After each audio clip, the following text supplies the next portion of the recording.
Okay, so I'm sharing a paper with you over here, and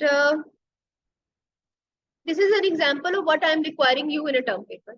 So first of all, obviously here will come your title. Okay, ignore this. This is mistakenly written over here. All right. This is going to be your title first. Then you will have your abstract of the article, your term paper. The abstract would actually, in the first line, you're going to tell about the issue, your objectives, and the novelty of the study, and the technique that you would be using it. So these 3 to 4 things are going to come in your abstract. Okay, followed by that, you're going to have keywords. Okay, keywords are basically some of the keywords, some of the words that on which you can say your article surrounds. For example, this was basically an article about our religion and happiness are on the same side. So the keywords would be happiness, religion.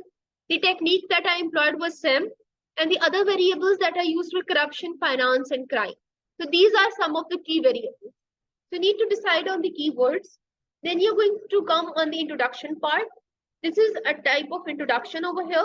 And over here, you can say that your introduction is going to be designed in such a way that you're going to prove an issue through theory and data.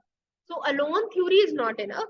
So for example, if I say something like I can say, how can one attain the happiness? Many such studies suggest that level of happiness is the key factor of human beings. You can say that. Okay. So again, I'm going to cite it with some literature. This is, you are actually proving your point with some literature. So you can also give some graphs into it. For example, here, this is a graph.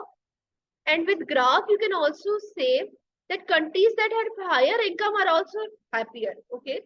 So again, you are making a point through data and through your theory.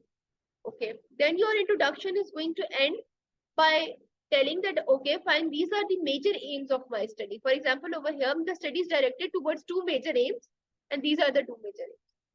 This is going to be your first portion. Then you're going to come on the literature review. On the literature review, you can do it both in the both forms, the story way and the individual one. I have already discussed with you. Okay, your literature review will end with a critical review and the gaps in the literature. After that, you're going to have the theoretical framework or the conceptual linkages in which you're going to write your equation, the theory behind that equation, and you're going to come up with some conceptual linkages. For example, over here, I have made a figure that shows some of the conceptual linkages. This has been built through SEM model. Okay. Then you're going to tell your final equation. All of the variables that you're going to use in your equation must also be cited. For example, if happiness, then happiness has been measured how? Tell that as well. Okay. So after that, you are going to have another section over here. The next section will be of empirical results. Remember, whatever we have done in Stata is basically going to come over here. So you're going to make such kind of a table over here. Then you're going to explain each of the results. We have done a very extensive exercise today in today's lecture, that how to interpret results, how to use theory behind results, and so on. So after that, you are going to come up to the conclusion section. In the conclusion section, you are going to write the conclusion of all of the term paper. That what were your objectives, what were the results of the finding, and you can also have some policy implications now. Then they are going to come up with references, and with references, you can also